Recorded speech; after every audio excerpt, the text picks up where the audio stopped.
So ಆಗಲೇ ನಾನು ಮಾತಾಡ್ತಿದ್ದೆ intake of medicines ಬಗ್ಗೆ ಮಾತಾಡಿದ್ವಿ, ಬಟ್ ಎಕ್ಸ್ಟರ್ನಲ್ ಫ್ಯಾಕ್ಟರ್ಸು ಎಷ್ಟು ಎಫೆಕ್ಟ್ ಆಗುತ್ತೆ. ಬಿಕಾಸ್ ಬೀಯಿಂಗ್ ಇನ್ ರೆಪ್ಯೂಟೆಡ್ ಪೊಸಿಷನಲ್ಲಿ ಇರೋರಿಗೆ ಸೊ ನಾನು ಹೀಗೆ ಇರಬೇಕು, ಹೀಗೆ ಮೇಂಟೈನ್ ಮಾಡಬೇಕು ಅನ್ನೋದು ಒಂದಿರುತ್ತೆ. ಆ್ಯಂಡ್ ಆಲ್ಸೋ ಪ್ರೆಷರ್ ಕೂಡ ಹಾಗೆ ಇರುತ್ತೆ. ಸೊ ಈ ಮಾನಸಿಕ ಖಿನ್ನತೆಗೆ ಕೆಲವರು ಒಳಗಾಗಿರ್ತಾರೆ. ಸೊ ಎಷ್ಟು ಇಂಪ್ಯಾಕ್ಟ್ ಆಗುತ್ತೆ ಸರ್ ಅವೆಲ್ಲ, ಈ ಸ್ಟ್ರೆಸ್ ಫ್ಯಾಕ್ಟರ್ ಆಗಿರಬಹುದು. ಸೊ ಯಾವ ರೀತಿ ಇಂಪ್ಯಾಕ್ಟ್ ಆಗುತ್ತೆ? ತುಂಬ ಇಂಪಾರ್ಟೆಂಟ್ ಫ್ಯಾಕ್ಟರ್ ಆಗುತ್ತೆ. ಇವಾಗ ಯಂಗ್ ಪೀಪಲಲ್ಲಿ ತೊಂದರೆ ಬರ್ತಿರೋ ಒನ್ ಆಫ್ ದ ಮೇಯ್ನ್ ರೀಸನ್ಸೇ ಸ್ಟ್ರೆಸ್ ಅಂತ ಹೇಳಬೇಕು. ಸ್ಟ್ರೆಸ್ಸಿಂದ ಡೈರೆಕ್ಟಾಗಿ ಹಾರ್ಟ್ ಮೇಲೆ ಇಂಪ್ಯಾಕ್ಟ್ ಆಗುತ್ತೆ. ಈಗ ಹೇಗೆ ಅಂತಂದರೆ ಈಗ India is progressing forward, everybody is wanting, ಇವಾಗ ಎಲ್ಲರೂ ಮುಂದೆ ಬರಬೇಕು, we should achieve so much ಅಂತ. ಈಗ ಮುಂಚೆ ಥರ ಓಕೆ ನಾನು ಒಂದು ಜಾಬ್ ಸಿಕ್ತು, ನಾನು ಲೈಫ್ ಲಾಂಗ್ ಗೌರ್ಮೆಂಟ್ ಜಾಬಲ್ಲಿ ಇರ್ತೀನಿ, ಆರಾಮಾಗಿರ್ತೀನಿ ಅಂತ ಆ ಥರ ಇಲ್ಲ. ಎಲ್ಲರೂ they want to keep going higher, they keep looking at the best person in that profession, they want to reach higher. So competition ತುಂಬ, ಪಿಯರ್ ಪ್ರೆಷರು ತುಂಬ ಇರುತ್ತೆ.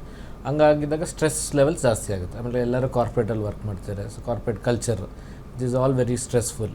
ಇದೆಲ್ಲ ನಾವು ವೆಸ್ಟಿಂದ ಅಳವಡಿಸ್ಕೊಂಡಿರೋದು. ಅವ್ರ ಜೊತೆ ನಾವು ವೆಸ್ಟರ್ನ್ ಡಯಟು ಅಳವಡಿಸ್ಕೊಂಡ್ಬಿಟ್ಟಿದ್ದೀವಿ. ಎಸ್ ಎಕ್ಸಾಕ್ಟ್ಲಿ, ಅದ್ರ ಬಗ್ಗೆನೂ ಮಾತಾಡಲೇಬೇಕು. ಆಮೇಲೆ ಇನ್ನೊಂದು ಏನಾಗಿದೆ ಅಂತಂದರೆ ನಮ್ಮ ವರ್ಕ್ ಲೈಫ್ ಬ್ಯಾಲೆನ್ಸಲ್ಲಿ ವರ್ಕಲ್ಲಿ it's become very sedentary.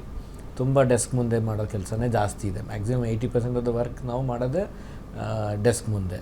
And hardly any walking ಏನು ಜಾಸ್ತಿ ಫಿಸಿಕಲ್ ಆ್ಯಕ್ಟಿವಿಟಿ ಆಗೋದೇ ಇಲ್ಲ ವರ್ಕ್ ಟೈಮಲ್ಲಿ. ಸೊ ಸ್ಟ್ರೆಸ್ಸು ತೊಗೊಂಡು ಪ್ಲಸ್ ಏನು ಎಕ್ಸಸೈಸು ಮಾಡ್ದಲೆ ಡಬಲ್ ಇಂಪ್ಯಾಕ್ಟ್ ಆಗಿಬಿಡುತ್ತೆ. So stress is very very important factor. ಸ್ಟ್ರೆಸ್ಸಿಂದನೇ ಎಷ್ಟೊಂದು ಜನಕ್ಕೆ ಇವಾಗ ಯಂಗ್ ಪೀಪಲಲ್ಲಿ ಮುಂಚೆ ಎಲ್ಲ 20-30 ವರ್ಷದಲ್ಲಿ BP ಶುಗರ ನೋಡ್ತಾ ಇರಲಿಲ್ಲ. ಅದು ಇನ್ನೂ ಕಾಮನ್ನು. ಇವಾಗ ಹಾರ್ಟ್ ಡಿಸೀಸೇ ಕಾಮನ್ ಅಂದರೆ ಅದಕ್ಕಿಂತ 10% ಕಾಮನ್ ಇರುತ್ತೆ. ಸೊ ಅದಕ್ಕೇ ಹಾರ್ಟ್ ಡಿಸೀಸು ಜಾಸ್ತಿ ಆಗ್ತಾ ಇರೋದು.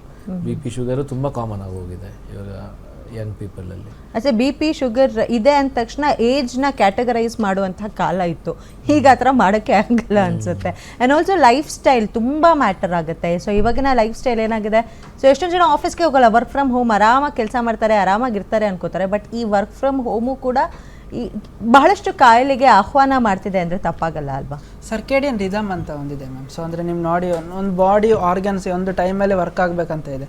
ಸೊ ಒಂದು ಬಾಡಿ ಆ ರೀತಿ ಸೆಟ್ ಆಗಿರುತ್ತೆ ನೋಡಿ. ನೀವೀಗ 10 to 7 ಅಂತೇಳಿ ನೀವು ನಿದ್ದೆ ಮಾಡೋ ಸ್ಲೀಪಿಂಗ್ ಅವರ್ಸ್ ಅಂತ ಇದ್ದರೆ, ಇಲ್ಲ 10 to 5 ಅಂದರೆ, ಸೊ ಅದನ್ನು ಮೇಂಟೈನ್ ಮಾಡೋದು ಮುಂಚೆ ಆ ರೀತಿ ಮೇಂಟೈನ್ ಮಾಡ್ತಾಯಿದ್ರು. ಈಗ ಮೇಂಟೈನ್ ಮಾಡ್ತಾ ಇಲ್ಲ. ಸೊ ಈಗ ಲೇಟ್ ನೈಟ್ ಸ್ಲೀಪ್ ಆಗಿದೆ, ಅರ್ಲಿ ಮಾರ್ನಿಂಗ್ ಅನ್ನೋದು ಕಾನ್ಸೆಪ್ಟ್ಸೇ ಇಲ್ಲ. ಕೆಲವೊಂದ್ಸತಿ ಕೆಲವರು ಎದ್ದೇಳೋದೇ 11 o'clock ಆಗಿಬಿಡುತ್ತೆ. ಸೊ ಒಂದಿನ ನಾರ್ಮಲಾಗಿ ಅದೇ ಮೇಂಟೈನ್ ಮಾಡ್ತಾಯಿದ್ರೆ ತೊಂದರೆ ಇಲ್ಲ. ಇಲ್ಲಾಂದರೆ ಸೊ ಸಿನ್ಸ್ ಒಂದು 5 years 10 years ಅದೇ ರಿದಮಲ್ಲಿ ಇದ್ದರೆ ತೊಂದರೆ ಇಲ್ಲ. ಇವ್ರದ್ದು ಏನಾಗುತ್ತೆ ಅಂತಾರೆ ಮ್ಯಾಮ್, ವೀಕೆಂಡ್ ಕಾನ್ಸೆಪ್ಟ್ಸ್ ಇದೆಯಲ್ವಾ, ಅದು ತುಂಬ ಬ್ಯಾಡ್ ಹ್ಯಾಬಿಟ್ಸು. ಯಾಕಂತ ಹೇಳಿದರೆ ಸೋಮವಾರದಿಂದ ಫ್ರೈಡೇ ತನಕ ನಾರ್ಮಲ್ ಇದು diet, normal health conscious normal. ಈ ಸ್ಯಾಟರ್ಡೆ ಸಂಡೇ ಇದೆಯಲ್ಲ, ಅವ್ರಿಗೆ ಏನೋ ಒಂದು ಲೈಫಲ್ಲಿ ಎಕ್ಸ್ಟ್ರಾ ಎಲ್ಲದಕ್ಕೂ ರಜೆ ಇದ್ದಾಗೆ. ಸೊ ಅದನ್ನು ಅವರನ್ನು ಫುಲ್ ಎಂಜಾಯ್ ಮಾಡಿದೆ. ಏನು 5 days ಮಾಡಿರೋ ಹೆಲ್ತ್ ಇದೆಯಲ್ಲ, ಈ 2 days ಫುಲ್ ಹಾಳು ಮಾಡಿಬಿಡ್ತಾರೆ. ಬಟ್ ಅದೇ ನೀವು ಜಿಮ್ ಫಿಟ್ನೆಸ್ ಸೆಂಟರ್ಗೆಲ್ಲ ಹೋದ್ರೆ ಅವ್ರು ಹಾಗೆ ಹೇಳ್ತಾರಲ್ಲ, 6 days ನೀವು ಕರೆಕ್ಟಾಗಿ ಫಾಲೋ ಮಾಡಿ, 1 day is a cheat day ಅಂತ ನೀವು ಫಾಲೋ ಮಾಡ್ಕೊಂಡು ಆರಾಮಾಗಿರಿ ಅಂತ. ಬಟ್ ಆ ಕಾನ್ಸೆಪ್ಟ್ ವರ್ಕ್ ಆಗಲ್ಲ, ಮಾಡಬಾರ್ದು ಅಂತೀರಾ? ಸೊ ಖಂಡಿತವಾಗ್ಲೂ ಮ್ಯಾಮ್. ಯಾಕಂದರೆ ಎಲ್ಲ ಒಂದು ಲೈಫ್ ಸ್ಟೈಲ್ ಮ್ಯಾಮ್, ಇದೆಲ್ಲ ಒಂದು ಜೀವನದ ಭಾಗ. ನೀವೊಂದು ಫಿಸಿಕಲ್ ಆ್ಯಕ್ಟಿವಿಟೀಸ್ ಅನ್ನೋದು ಜೀವನದ ಭಾಗ, ನಿಮ್ಮದು ಮೆಡಿಟೇಷನ್ಸ್ ಅನ್ನೋದು, ಇಲ್ಲಾಂದರೆ ನೀವು ನಾರ್ಮಲಾಗಿ ನೀವು ಬಾಡಿಯಲ್ಲಿ ಏನು ಫುಡ್ ಇಂಟೇಕ್ ತೊಗೊಳ್ತೀರಾ, ಬ್ರೇಕ್ಫಾಸ್ಟು ಮತ್ತು ಸೇಮ್ ಥಿಂಗ್ ಎಲ್ಲ 6 ದಿನ ಮಾಡಿ ಚೀಟ್ ಡೇ ಅಂತೇಳಿ ಬ್ರೇಕ್ಫಾಸ್ಟು ಲಂಚು ತಗೊಳ್ಳದೇ ಇರೋರಿಲ್ಲ, ಜಾಸ್ತಿ ತಗೊಳ್ಳೋರು ಇರ್ತಾರೆ. ಬ್ರಂಚ್ ಮಾಡ್ಕೊಂಡ್ಬಿಡ್ತೇವೆ. ಸೊ ಅದಕ್ಕೆ ಸೊ ಕಾನ್ಸೆಪ್ಟ್ಸು ರಾಂಗ್ ಅಂತ ಹೇಳೋಕೆ ಏನಂದರೆ ಅದೆಲ್ಲ ಲೈಫ್ ಸ್ಟೈಲ್ಸ್ ಅದು. ಅದಕ್ಕೆ ನಾವು ಅದನ್ನು ಚೇಂಜ್ ಮಾಡಬೇಕಂತ ಇಲ್ಲ. ಸೊ ಎವ್ರಿಥಿಂಗ್ ಒಂದಿನ ಮಾತ್ರ ನಿಮ್ಗೆ ಸಪ್ರೇಟ್ ಅಂತೇಳಿ ಒಂದಿನ ಮಾತ್ರ ಬಾಡಿ ಗೊತ್ತಿರೋದಿಲ್ಲ, ಇದು ಸಂಡೇ, ಇದು ಮಂಡೇ, ಇದು ರಿಲ್ಯಾಕ್ಸ್ ಮಾಡಲಿ. ಇಷ್ಟು ದಿನ 6 days ಕಂಟಿನ್ಯೂಸ್ ಆಗಿ ವರ್ಕ್ ಮಾಡಿತ್ತಲ್ಲ, ಈಗ 1 day ಒಳ್ಳೆ ರಿಲ್ಯಾಕ್ಸ್ ಮಾಡಿ. ಬಟ್ ಒಂದು ದಿನದಲ್ಲಿ ಅವರನ್ನು ಆ ರೀತಿ ರಿಲ್ಯಾಕ್ಸೇಷನ್ ಮಾಡ್ಕೋಬೇಕು ಮ್ಯಾಮ್. ಸೊ ಆ ಒಂದು ದಿನದ ಹ್ಯಾಬಿಟಲ್ಲೇ ಅವರು ಇಷ್ಟು ಟೈಮ್ನ ರಿಲ್ಯಾಕ್ಸೇಷನ್ಸ್ಗೆ ಇಡಬೇಕು, ಇಷ್ಟು ಟೈಮ್ ನಾನು ಎಂಟರ್ಟೈನ್ಮೆಂಟ್ಗೆ ಇಡಬೇಕು, ಇಷ್ಟು ಟೈಮ್ ನಾನು ಸ್ಲೀಪಿಗೆ ಇಟ್ಕೊಳ್ಬೇಕು. ಅಲ್ಲದೆ 5 ದಿನ ಮಲಗದೆ 2 ದಿನ ಕಂಪ್ಲೀಟಾಗಿ ನಿದ್ದೆ ಮಾಡೋದಲ್ಲ. ಸೊ ಅದು ಬಾಡಿಯಲ್ಲಿ ಇಂಬ್ಯಾಲೆನ್ಸ್ ಆಗೋಕ್ಕೆ ಚಾನ್ಸಸ್ ಜಾಸ್ತಿ ಇರುತ್ತೆ. ಯಾವ ಥರ ಇಂಬ್ಯಾಲೆನ್ಸ್ ಅಂತಂದರೆ ಹಾರ್ಮೋನಲ್ ಇಂಬ್ಯಾಲೆನ್ಸ್ ಆಗಿಬಿಡುತ್ತೆ. ಸಡನ್ನಾಗಿ ನೀವು 1 month ಮಾಡಿರೋ ತೊಂದರೆ ಇಲ್ಲ. ಸೊ ಇದನ್ನೇ 1 month 2 month 3 month ಅಂತೇಳಿ ಇಯರ್ಲಿ ಕಂಟಿನ್ಯೂಸ್ ಆಗಿ ಮಾಡ್ತಾ ಇದ್ದಾಗ ಬಾಡಿಯಲ್ಲಿ ಹಾರ್ಮೋನಲ್ ಚೇಂಜಸ್ ಬಂದುಬಿಡುತ್ತೆ.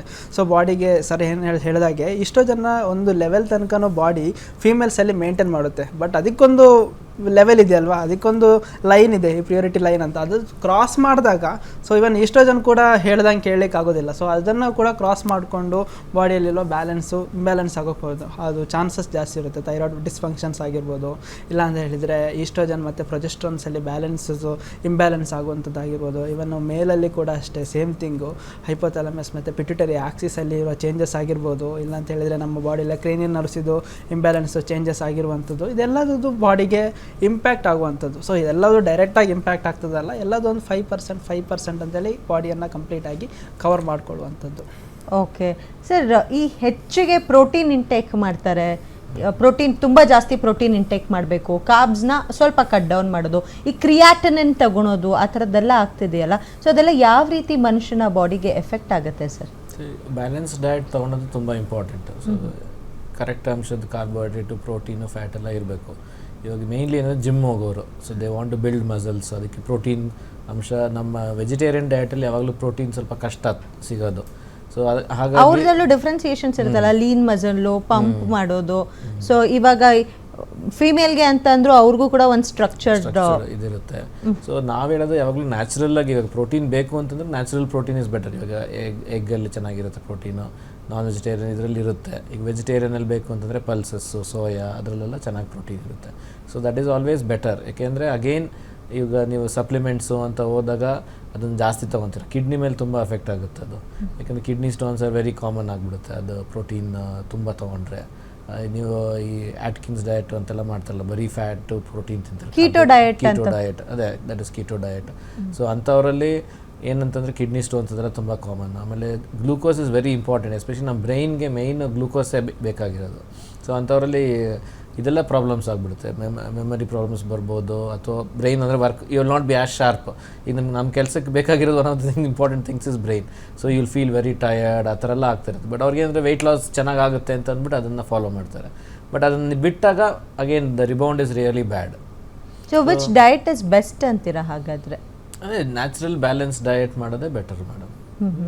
ಸೊ ನಿಮ್ಮ ಓನ್ ಈಗ ಏನಂತಂದರೆ ಇಂಡಿವಿಜುವಲೈಸ್ಡ್. ಈಗ ಪ್ರೊಫೆಷ್ನಲ್ಸ್ ಬಗ್ಗೆ ಕೇಳಿದ್ರಿ ಅವ್ರು ಹೇಗೆ ಮಾಡ್ತಾರೆ ಅಂತ. ಅವ್ರಿಗೆ ಏನಂತಂದರೆ ಇವಾಗ ನಾವು ನಮ್ಮ ಕೆಲಸ ದಿನ 9 to 5 ಕೆಲಸಕ್ಕೆ ಹೋಗಿ ಬಂದು ಎಲ್ಲ ಮಾಡಿ ಇದ್ರ ಮಧ್ಯದಲ್ಲಿ ಡಯಟನ್ನು ಮಾಡಬೇಕು. ಈಗ somebody celebrity film actors they want to gain weight or lose weight 6 weeks ಅದು ಮಾಡ್ತೀವಿ ಅಂದರೆ they have a team of professionals. One person for good looking after ನ್ಯೂಟ್ರಿಷನ್ನು, ಒಬ್ಬರು ಅವ್ರದ್ದು ಜಿಮ್ಮು ಟ್ರೈನರು, ಅವರೆಲ್ಲ ಅವ್ರ ಜೊತೆ ಇದ್ದು ಆ 6 weeks ಫುಲ್ ಪ್ರೊಫೆಷ್ನಲಿ ಪ್ರಿಪೇರ್ ಮಾಡಿ ಇದು ಮಾಡ್ತಾರೆ. ಸೊ ನಮ್ಗೆ ಆ ಥರ ಇಲ್ಲ, ನಮ್ಗೆ only we are taking some help maybe and we don't have the full time to do that.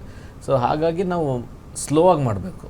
ಅರ್ಜೆಂಟಾಗಿ ಆಗಬೇಕು ಅಂತಂದರೆ ಏನೂ ಆಗೋದಿಲ್ಲ, ಅರ್ಜೆಂಟಾಗಿ ಆಗಬೇಕು ಅಂತಂದರೆ ಅದು ಹಾಳೇ ಆಗುತ್ತೆ. ಓಕೆ.